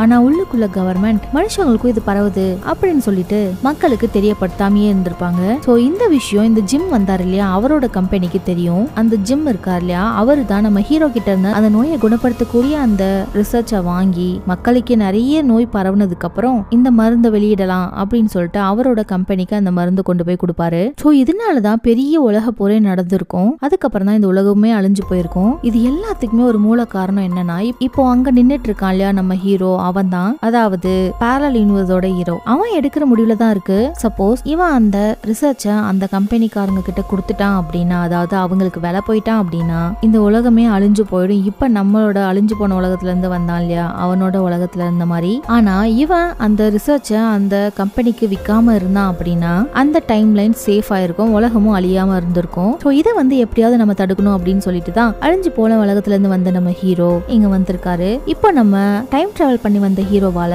இவன் கிட்ட போயிட்டு இந்த மாதிரி ஃபியூச்சர்ல இந்த உலகமே அழிய போது நீ எடுக்க போற முடிவுனால அப்படின்னு அவனால டைரக்டா சொல்ல முடியாது. அதுவும் இல்லாம இந்த டிமிட்ரி இருக்கான் இல்லையா, முதல்ல அவன் என்ன சொல்லியிருந்தான் அப்படின்னா முதல்ல நீ என்ன போய் கண்டுபிடி, அதுக்கப்புறமா என்னோட பொண்ணை காப்பாத்து, அதுக்கப்புறமா தான் நீ எந்த முடிவனை எடுக்கணும் அப்படின்னு சொல்லி அவன் சொல்லி அனுப்பியிருப்பான். இவரை முதல்ல போயிட்டு அவரை பார்க்க சொல்லியிருக்காரு அப்படின்னா கண்டிப்பா இதுல ஏதோ ஒரு காரணம் இருக்கு. சோ அதனால பாஸ்ட்ல இருக்கக்கூடிய டிமிட்ரியை மீட் பண்றதுக்காக வந்திருக்கான். அவன் ஒரு சயின்டிஸ்ட். சோ அதனால அவன் எங்க இருக்காங்கிற விஷயத்த கண்டுபிடிக்கிறதுக்காக இவர் எழுதின புக்கு ஏதாவது லைப்ரரியில இருந்துச்சுன்னா அதை யூஸ் பண்ணி அவரோட அட்ரஸ் தேடி போகலாம் இல்லையா. சோ அதுக்காக தான் லைப்ரரிக்கு வந்திருக்கான். அப்போ அவனுக்கு ஒரு புக்கு கிடைக்குது. இவர் மிகப்பெரிய ஒரு சயின்டிஸ்ட் அப்படின்னும் அவர் டைம் டிராவலை பத்தி ரிசர்ச் பண்ணிட்டு இருக்காரு அப்படின்னும் கூடவே அவரு இருக்கிற யூனிவர்சிட்டியோட அட்ரஸுமே அதுல இருக்கு. அந்த யூனிவர்சிட்டியில டைரக்டா போயிட்டு டிமிட்ரியை மீட் பண்றான். சோ அவரை பார்த்ததுமே அவர்கிட்ட தான் யாரு அப்படிங்கறத எக்ஸ்பிளைன் பண்றதுக்காக ட்ரை பண்ணிட்டு இருக்கான். கூடவே இந்த உலகத்துல ஒரு நோய் பரவ போகுது, அதனால இந்த உலகமே அழிய போகுது. சோ அதுக்கான கியூரை வந்து நம்ம காப்பாத்தி வைக்கணும், அதுக்கு உங்களோட ஹெல்ப் எனக்கு தேவை, அதனாலதான் நான் டைம் டிராவல் பண்ணி வந்திருக்கேன் அப்படிங்கிற மாதிரி இவன் இந்த டிமிட்ரி கிட்ட சொல்லிட்டு இருக்கவும் இதெல்லாம் கேக்குற அந்த டிமிட்ரி என்னப்பா உளறிட்டு இருக்க, பேசாம போய் வேலையை பாரு, உன்னை யார் என்னோட ஃப்ரெண்டு தான் அனுப்பினா, ஏதாவது பிராங்க் ஷோ ஏதாவது நடத்துறீங்களா, ஆமா உன்னை யார் உள்ள விட்டா அப்படிங்கிற மாதிரி நம்ம டிமிட்ரி பேசிக்கிட்டே அங்கிருந்து கிளம்பி போயிடுறான். இவன் போறவனை நம்ம ஹீரோ தடுத்து நிப்பாட்டி, சார் ப்ளீஸ் புரிஞ்சுக்கோங்க, நீங்க தான் என்ன அனுப்பிச்சு வச்சீங்க, இங்க நிலைமை எல்லாமே தலைகீழ அப்படியே மாறப்போகுது, நம்ம எதுவுமே ஆக்ஷன் எடுக்கல அப்படின்னா இந்த உலகமே அழிஞ்சு போயிடும். ஃபியூச்சர்ல இருந்து நீங்க என்ன அனுப்புறதுக்கு முன்னாடி உங்ககிட்ட டெய்ஸியை பத்தி சொல்ல சொன்னீங்க, கூடவே அவளுக்கு வயலட் கலர்னா ரொம்பவே பிடிக்கும்னு சொன்னீங்க. சோ இவன் இப்படி சொன்ன உடனேவே டெய்ஸியை பத்தி இவனுக்கு எப்படி தெரியும் அப்படின்னா இதுல ஏதோ ஒரு விஷயம் இருக்கு, இவன் கூட கொஞ்சம் பேசி பார்ப்போம் அப்படின்னு சொல்லிட்டு பக்கத்துல இருக்கிற ஒரு காஃபி ஷாப்க்கு நம்ம ஹீரோவை கூட்டிட்டு போயிட்டு என்ன ஏதுங்கிற விஷயத்தெல்லாம் கேட்கறான். கூடவே நம்ம ஹீரோ ரொம்ப நாள் சாப்பிடாத மாதிரி இருக்கிறதுனால அவனுக்கு கொஞ்சம் சாப்பாடும் அங்க வாங்கி கொடுக்குறாங்க. சோ நம்ம ஹீரோவும் அந்த சாப்பாடை பார்த்த உடனே ஃபியூச்சர்ல தான் இவங்களுக்கு சாப்பாடே கிடைச்சிருந்திருக்காது இல்லையா. இப்போ நம்ம ஹீரோ ஃப்ரெஷ்ஷா ஃப்ரெஷ்ஷான ஒரு சாப்பாடை பார்த்ததுமே சும்மா வெளுத்து கட்டிட்டு இருக்காரு. அதுக்கப்புறம் இவர் சாப்பிட்டதுமே இப்ப சொல்லு என்ன விஷயம், நீ சொன்ன விஷயம் எதுவுமே எனக்கு புரியல, அதுவும் இல்லாம எதுவும் நம்புற மாதிரியும் இல்ல, நீ என்னோட பொண்ணை பத்தி சொன்னதுக்கு அப்புறம் தான் எனக்கு சின்னதா ஒரு நம்பிக்கை வந்திருக்கு, சோ நான் நம்புற மாதிரி ஏதாவது என்கிட்ட சொல்லுன்னு சொல்றாரு. நம்ம ஹீரோவும் ஆரம்பத்துல இருந்து தெளிவா எல்லாத்தையும் ஒண்ணு விடாம சொல்ல ஆரம்பிக்கிறாரு. ஆனா அப்ப கூட நம்ம டிமிட்ரி நம்புற மாதிரியே இல்ல. ஏன்னா இப்ப இவங்க இருக்கிற இந்த பேரலல் யூனிவர்ஸ் வந்து ரொம்பவே நார்மலா இருக்கு. இந்த பேரலல் யூனிவர்ஸ்ல இருக்கிற அந்த டிமிட்ரி பாத்தீங்கன்னா நீ முதல்ல ஒரு டாக்டரை போய் பாருப்பா அப்படின்னு சொல்லிட்டு அந்த டிமிட்ரியும் அங்க இருந்து கிளம்ப பாக்குறான். அவன் கிளம்பும் போது நம்ம ஹீரோ அவன் கிட்ட கடைசியா என்ன சொல்றானா, உங்க பொண்ணு டெய்ஸி வந்து இறக்க போறா, அதுவும் அந்த வைரஸ் தாக்குறதுனாலதான், சோ அதை தடுக்கிறதுக்காக தான் நீங்க ஃபியூச்சர்ல இருந்து என்ன இங்க அமிச்சிங்க, ப்ளீஸ் புரிஞ்சுக்கோங்க, நீங்க ஒரு டைம் டிராவல் மிஷினை கண்டுபிடிச்சிட்டீங்க அப்படின்னு அவன் சொல்லவும், என்னப்பா சொல்லிட்டு இருக்க, நான் வெறும் புக்கு தான் எழுதியிருக்கேன், நான் இன்னும் டிவைஸ் பண்ற அளவுக்கு எனக்கு நான் இன்னும் வளரவே இல்ல, இது எல்லாமே ஒரு தியரி தான், டைம் டிராவல் எல்லாம் ஒரு பாசிபிளே கிடையாதுப்பா, இப்பதான் நான் புக்கையே எழுத ஆரம்பிச்சிருக்கேன், இன்னும் 7 வருஷத்துல நான் ஒரு மிஷினையே கண்டுபிடிச்சிருவேன், நீ சொல்றதை என்னால நம்பவே முடியல, சோ நீ ஒரு டாக்டர் போய் பாரு அப்படின்னு சொல்லிட்டு என்னோட பொண்ணை நான் ஸ்கூல்ல இருந்து பிக் பண்ணணும், இதுக்கு மேல நீ என் கண்ணிலேயே படக்கூடாது, என் பொண்ணு சாக போறான் நான் சொல்றேன் அப்படின்னு கோவமா அந்த டிமிட்ரியும் அங்க இருந்து கிளம்பி போயிடுறாரு. அதுக்கப்புறம் அவன் அங்க இருந்து கிளம்பி அவனோட பொண்ணை ஸ்கூல்ல இருந்து கூப்பிடறதுக்காக போறான். அப்படி அவன் போயிட்டு இருக்கும்போது அவனோட கார்ல ரேடியோல இந்த வைரஸ பத்தி நியூஸ்ல சொல்லிட்டு இருக்காங்க. இந்த மாதிரி இது வீரியமா பரவிட்டு இருக்கு, ஆரம்பத்துல மிருகங்களுக்கு ஆரம்பிச்சது, மனுஷங்களுக்கும் கொஞ்சம் கொஞ்சமா பரவிட்டு இருக்கான், அதுவும் இந்த கவர்மெண்ட் ஏதோ இவங்க கிட்ட மறைக்கிற மாதிரியும். சோ இதை கேட்கிற இந்த டிமிட்ரியும் நம்ம ஹீரோ இவங்க கிட்ட சொன்னதை வச்சு ரெண்டுத்தையும் இவனால கனெக்ட் பண்ண முடியுது. அப்படி நான் ஃபியூச்சர்ல டைம் டிராவல் மிஷினை நான் கண்டுபிடிச்சிட்டேனா அப்படின்னா இதெல்லாம் உண்மைதானா, உடனே நம்ம ஹீரோவை கண்டுபிடிக்கணும்னு சொல்லிட்டு நம்ம ஹீரோவை திருப்பி தேட ஆரம்பிக்கிறான். அப்படி அங்க சீன் கட் பண்ணதும் இப்ப இந்த பேரலல் யூனிவர்ஸ்ல இருக்கிற அந்த ஹீரோவை காட்டுறாங்க. அவன் பாத்தீங்கன்னா அவனோட யூனிவர்சிட்டியில அவனோட ரிசர்ச் வந்து பப்ளிஷ் ஆகி ரொம்பவே பாப்புலர் ஆயிடுது. சோ நிறைய சயின்டிஸ்ட் வந்து இவனோட ரிசர்ச்சை பாராட்டிட்டு வராங்க. ஆனா இவன் பப்ளிஷ் பண்ணது சின்னதா ஒரு ட்ரெய்லர் மாதிரி தான், அது பெருசா ஒரு ப்ராஜெக்டா இவன் சப்மிட் பண்ணணும் அப்படின்னா அதுக்கு ரொம்பவே ஹார்ட் ஒர்க் போடணும். சோ அதனால அவனோட யூனிவர்சிட்டிலேயே அந்த ரிசர்ச்சை கண்டினியூ பண்றான். ஒரு நாள் அவனோட ரிசர்ச்ல அவனுக்கு சக்சஸும் கிடைக்குது.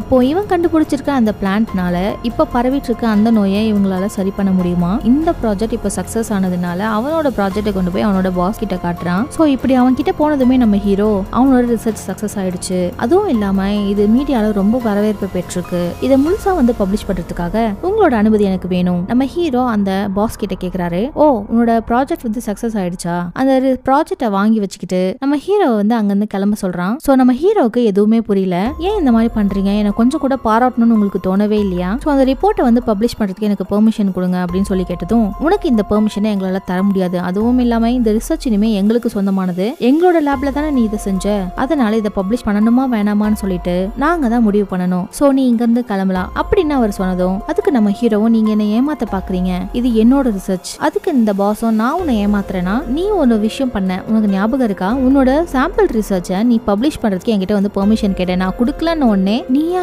ஏமாத்தி என்னோட சைனை போட்டு நீயே அதை பப்ளிஷ் பண்ணிட்ட, இந்த விஷயம் எனக்கு தெரியாதுன்னு நினைச்சியா, சோ இது சட்டப்படி குற்றம் சரியா, நீ பண்ண விஷயத்த நான் வெளியில சொன்னா என்ன நடக்கும் தெரியுமா, நீ வாழ்க்கையில ரிசர்ச்சே பண்ண முடியாத அளவுக்கு என்னால பண்ண முடியும், இப்ப நீ இந்த இடத்த விட்டு போகணும்னா ஒழுங்கா இந்த ப்ராஜெக்டை என்கிட்ட கொடுத்துட்டு போயிட்டே இருன்னு சொல்றாரு. நம்ம ஹீரோவும் இதுக்கெல்லாம் பயந்துட்டு அங்கிருந்து கிளம்பி போயிடுறான் அந்த ப்ராஜெக்டை கொடுத்துட்டு. இவன் வெளியில வந்து நம்ம ஹீரோவும் என்ன பண்றான்னா, நம்ம எவ்வளவோ இந்த யூனிவர்சிட்டிக்காக உழைச்சிருக்கோம், ஆனா இவங்க நம்மள ஒரு துச்சமா கூட மதிக்கல அப்படின்னு சொல்லிட்டு அந்த கோவத்துல இவன் என்ன பண்றான்னா ஜிம் கூட கை கோக்கிறதுக்காக அவனுக்கு கால் பண்ணிட்டு வெயிட் பண்ணிட்டு இருக்கான். அவர் வந்ததுக்கு அப்புறம் அவரை மீட் பண்ணி நான் உங்க கூட ஜாயின் பண்ணிக்கிறேன், எப்ப வரணும் எங்க வரணும் அப்படின்ற மாதிரி சொல்லி கேட்டுட்டு இருக்கான். நீ எப்ப வேணா எங்க கிட்ட வரலாம், ஆனா உன்னோட ரிசர்ச், உன்னோட பேப்பர்ஸ், உன்னோட அந்த ரிசர்ச் பண்ண அந்த பிளான்ட் இது எல்லாமே எங்களுக்கு வேணுமே, ஆனா இதெல்லாமே உன்னோட யூனிவர்சிட்டியில இருக்கு, நீ அதையெல்லாம் எடுத்துக்கிட்டு நீ எப்ப வேணா எங்களோட கம்பெனிக்கு வரலாம் அப்படின்னு சொல்லி அவங்க சொல்றாங்க. அது போனா போகட்டும் விடுங்க, எனக்கு தான் எல்லாமே தெரியுமே, நான் உங்களோட ரிசர்ச் லேப்ல வந்து இதை விட சூப்பரா உங்களுக்கு பிரசன்ட் பண்றேன் அப்படிங்கிற மாதிரி சொல்றான். ஏன்னா நான் தான் இதை ரிசர்ச் பண்ணேன், எனக்கு எல்லாமே தெரியும்னு சொல்றான். அதுக்கு அந்த ஜிம் என்ன சொல்றான்னா ரொம்ப ஸ்ட்ரிக்டா சொல்லிடுறாரு, இல்ல நீ அந்த கம்பெனில இருந்து அந்த ப்ராஜெக்ட முழுசா எங்களுக்கு சொந்தமானதா இருக்கணும், அதுக்கப்புறம் நாம கண்டுபிடிச்சு கொடுத்ததுக்கு அப்புறம் அவங்க இதை வந்து சொந்தம் கொண்டாடுவாங்க, ஏன்னா எங்க கிட்ட தான் ஒரிஜினல் காப்பி இருக்கு அப்படி இப்படின்னு சொல்லுவாங்க. சோ அந்த ஒரு பிரச்சனை வரக்கூடாது, சோ நீ எங்க கம்பெனிக்குள்ள வரணும் அப்படின்னா உன்னோட கம்பெனில நீ பண்ண ரிசர்ச் ஒரு துரும்பு கூட இருக்கக்கூடாதுன்னு சொல்லி அனுப்புறாரு. அண்ட் அங்க சீன் கட் பண்ணதும் நம்ம பாஸ்ட்ல இருக்கிற டிமிட்ரியும் ஃபியூச்சர்ல இருந்து வந்த நம்ம ஹீரோவும் நம்ம ஹீரோவோட யூனிவர்சிட்டிக்கு போறாங்க. அங்க போனதும் இவனோட ஃபிங்கர் பிரிண்ட் எல்லாம் வச்சு ஆக்சஸ் பண்ணி உள்ள போயிட்டு அந்த ரிப்போர்ட்ஸ் எல்லாம் இவன் எடுக்க பாக்குறான். அப்போ இந்த டிமிட்ரி ஹீரோ கிட்ட நம்ம எதுக்காக இங்க வந்திருக்கோம் அப்படின்னு கேட்டதும் நம்ம ஹீரோவும் எல்லாத்தையும் சொல்ல ஆரம்பிக்கிறான். இந்த மாதிரி பாஸ்ட்ல நான் எடுக்கிற டிசிஷன்னால ஃபியூச்சர் மாறி போயிருக்கு, அதனால இந்த நான் கண்டுபிடிச்ச இந்த மருந்து வச்சு இந்த கம்பெனி அதிக விலை கொடுத்து மத்த நாடுகளுக்கு விற்க ட்ரை பண்ணும், இதனால கோவப்பட்டு தான் உலக போரே வந்துச்சு, இந்த போருக்கு முக்கியமான இந்த ப்ராஜெக்டை நான் இங்க இங்க இருந்து திருடி ஆகணும் அப்படின்னு இந்த டிமிட்ரி கிட்ட சொல்லிட்டு இருக்கான். உடனே நம்ம டிமிட்ரி என்ன சொல்றாருன்னா, நான் தான் உன்னை ஃபியூச்சர்ல இருந்து இங்க அனுப்பிச்சிருக்கேன் அப்படின்னா எதுக்காக நான் உன்ன அனுப்பிச்சேன், நானே இங்க வந்திருக்கலாமே, என்ன காரணமா இருக்கும் அப்படின்னு அவன் சொன்னதும் அதுதான் எனக்கும் தெரியல, ஒருவேளை இந்த பிரச்சனை என்னாலதான் ஸ்டார்ட் ஆச்சுங்கிறதுனால அவருக்கு முன்னாடியே தெரிஞ்சிருக்கு, அதனாலதான் என்ன வச்சு இதை சால்வ் பண்ணணும்னு நினைச்சிருக்காரு. அதுக்கப்புறம் நம்ம ஹீரோ இவன் ரிசர்ச் பண்ண அந்த பூ வந்து அந்த லேப்ல இருக்கு, அதுல இருக்கிற சில பூ இதழ்களை மட்டும் பறிச்சு எடுத்துக்கிறான் நம்ம டிமிட்ரியோட பொண்ணை இந்த நோயில இருந்து காப்பாத்துறதுக்காக. ஏன்னா ஃபியூச்சர்ல இருந்து வந்த டிமிட்ரி அவனோட பொண்ணை காப்பாத்த சொல்லி தான் அமைச்சிருந்திருப்பான். சோ ஏதாவது காரணம் இருக்குன்னு சொல்லிட்டு தான் ஃபர்ஸ்ட் அந்த பொண்ணை காப்பாத்துறதுக்காக நம்ம ஹீரோ ட்ரை பண்ணிட்டு இருக்காரு. அங்க இருந்து கிளம்பி போறதுக்கு முன்னாடி அங்க இருக்கிற ஒரு பேப்பரை எடுத்து நம்ம ஹீரோ அந்த பேப்பர்ல பறவை பொம்மையை செஞ்சு அங்க இருக்கிற ஒரு பூத்தொட்டில அங்க வச்சுட்டு போறான். ஆக்சுவலா இந்த பொம்மை பேப்பரை தான் அவனோட பையனுக்காக அவன் செஞ்சு வச்சிருந்திருப்பான். அதை வந்து நாம இங்க சிம்பாலிக்கா வச்சோம் அப்படின்னா அதை இப்ப இங்க இருக்கிற ஹீரோ பார்த்துட்டு வார்னிங் கொடுத்த மாதிரி இருக்கும் அப்படின்னு சொல்லி நினைச்சிட்டு தான் நம்ம ஃபியூச்சர் ஹீரோ அங்க அந்த பொம்மையை செஞ்சு வச்சிருக்கான். வச்சுட்டு அவங்க ரெண்டு பேரும் அங்க இருந்து கிளம்பலான்னு பார்க்கும் பொழுது வெளியில இருந்து ஏதோ ஒரு சத்தம் வருது. என்னன்னு பார்த்தா இந்த லேப்ல இருக்கிற ரிப்போர்ட்ஸ், அதுக்கப்புறம் இந்த பூச்செடிங்க, இது எல்லாத்தையுமே எடுத்துட்டு போறதுக்காக நம்ம பாஸ்ட் ஹீரோ இந்த உலகத்துல இருக்கிற ஹீரோ வந்திருக்கான். ஏன்னா அந்த ஜிம் சொல்லி அனுப்பி இருந்திருப்பான் இல்லையா, நீ உன்னோட கம்பெனியை விட்டு வெளியில வரணும் அப்படின்னா உன்னோட சம்பந்தப்பட்ட எந்த ஒரு ப்ராஜெக்டும் அவங்க கிட்ட இருக்க கூடாது, அப்படி இருந்தா மட்டும்தான் நீ எங்களோட கம்பெனிக்கு வந்து கை கோக்க முடியும், இல்லன்னா நமக்குள்ள எந்த ஒரு டீலும் கிடையாது சொல்லியிருந்திருப்பார் இல்லையா. சோ அதுக்காக தான் எல்லாத்தையுமே எடுக்கிறதுக்காக இந்த ஹீரோ இங்க வந்திருக்கான். சோ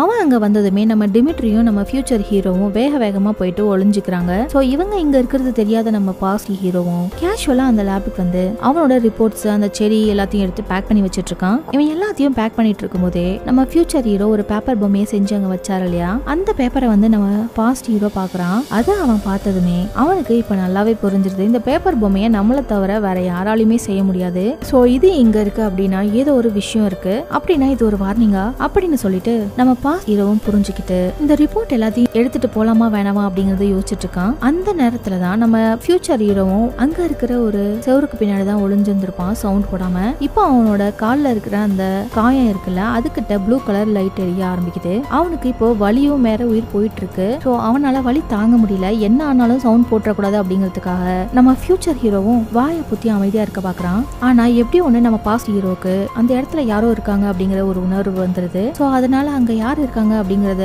பாக்குறதுக்காக சந்தேகத்தோட மெதுவா அந்த செவரு பின்னாடி யாரு இருக்காங்க அப்படின்னு பாக்கலான்னு வரான். அப்படி அவன் கிட்ட வந்துட்டு இருக்கும் போதே அவன் பின்னாடி டிமிட்ரி கரெக்டா வந்து நிக்கிறான். அவன் அங்க வந்ததுமே நம்ம பாஸ்ட் ஹீரோ அவனை பார்த்துட்டு யார் நீங்க என்ன பண்றீங்கன்னு சொல்லி கேக்குறாரு.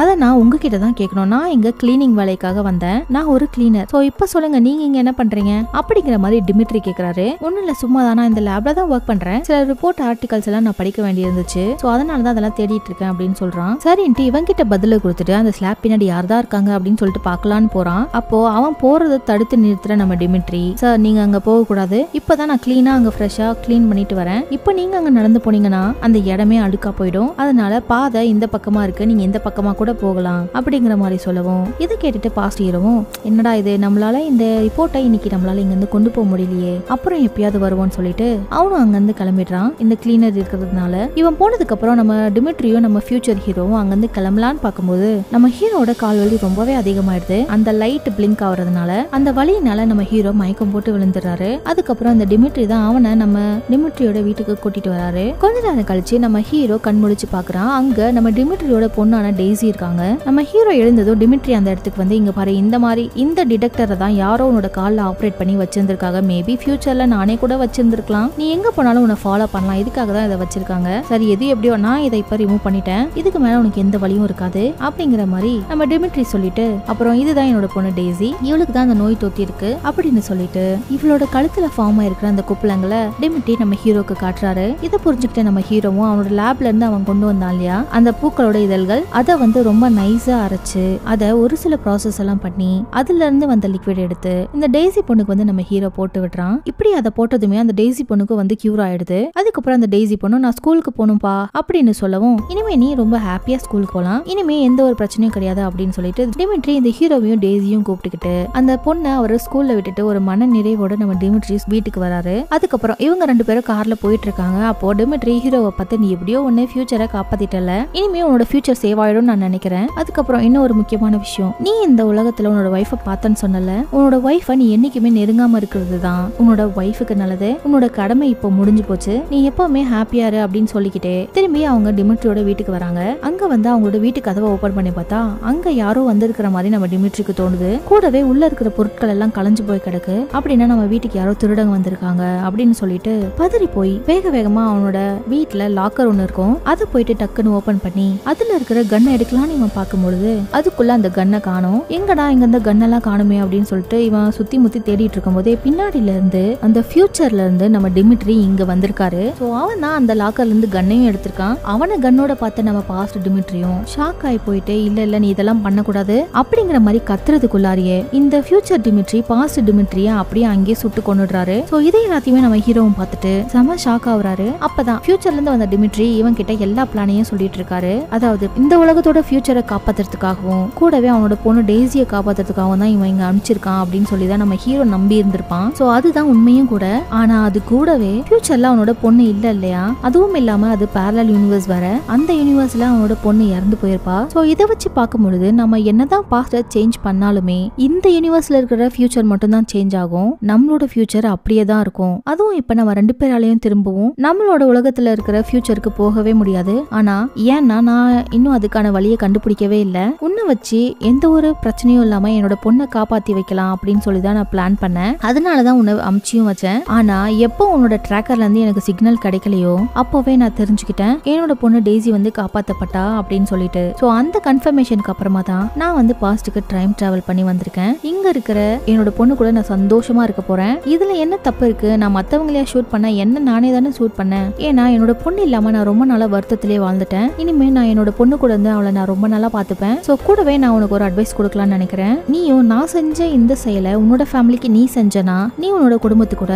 நல்லாவே வாழலாம். திருப்பி நீ ஃபியூச்சருக்கு ஏதாவது ரிசர்ச் பண்ணி போனா கூட அங்க உன்னோட ஃபேமிலி இருக்க மாட்டாங்க பாத்துக்கோ அப்படிங்கிற மாதிரி சொல்லிட்டு இந்த ஹீரோ கையில அவன் வச்சிருந்த அந்த கண்ணை கொடுக்குறான். நீ ஒரு நல்ல முடிவை எடுப்பன்னு சொல்லிட்டு. அப்படின்னா இப்போ நம்ம ஹீரோக்கு புரிஞ்சு போச்சு எல்லாமே. நம்மளால இனிமே நம்ம குடும்பத்து கூட வாழ முடியும். ஆனா ஆல்ரெடி இங்க நம்மளோட பாஸ்டான ஹீரோ இருக்கான். அவனை கொன்னா மட்டும்தான் நம்மளால இங்க வாழ முடியும். ஒன்னு நான் இருக்கணும் இல்லனா அவன் இருக்கணும், அதுதான் இங்க சர்வைவல் அப்படின்னு சொல்லிட்டு நம்ம ஹீரோ புரிஞ்சுக்கிறான். அதுக்கப்புறம் அவன் அந்த பாஸ்ட்ல இருக்கிற ஹீரோவை கொல்றதுக்கு முன்னாடி என்ன பண்றான்னா அவனோட தாடி எல்லாம் ஷேப் பண்ணிக்கிட்டு இப்ப பாஸ்ட்ல இருக்கிற அந்த ஹீரோ மாதிரியே மாறி அவனை போலவே ரெடி ஆகி அந்த பாஸ்ட் ஹீரோவை கொல்றதுக்காக போறான். அப்படி போனவன் என்ன நினைச்சான்னு தெரியலங்க. ஃபர்ஸ்ட் நம்ம ஒய்ஃபை பாத்திரலாம். அதனால நம்ம ஹீரோயினுக்கு ஃபர்ஸ்ட் கால் பண்ணி ஒரு இடத்துக்கு வர சொல்லி, இங்க பாரு நீ என்கிட்ட எதுவுமே கேட்காத, நான் கூப்பிடுற இடத்துக்கு இப்ப நீ வந்தே ஆகணும், உன்கிட்ட ஒரு முக்கியமான விஷயத்த காட்டணும் அப்படின்னு சொல்லிட்டு நம்ம ஃபியூச்சர் ஹீரோயின் அந்த லேபுக்கு கூட்டிட்டு போறான். ஏன்னா அங்கதானே அந்த பூ இருக்கு. அந்த பூவை வச்சு நம்ம ஹீரோயினுக்கு வந்திருக்க அந்த நோயை காப்பாத்தணும்னு பாக்குறான். அதே சமயத்துல இந்த பாஸ்ட்ல இருக்க ஹீரோ பாத்தீங்கன்னா அவனோட வீட்டுல அவனோட குழந்தையை தூங்க வச்சிட்டு இருக்கான். இவன் என்ன இன்னும் இவ்வளவு நேரம் ஆகியும் வீட்டுக்கு வராம இருக்கா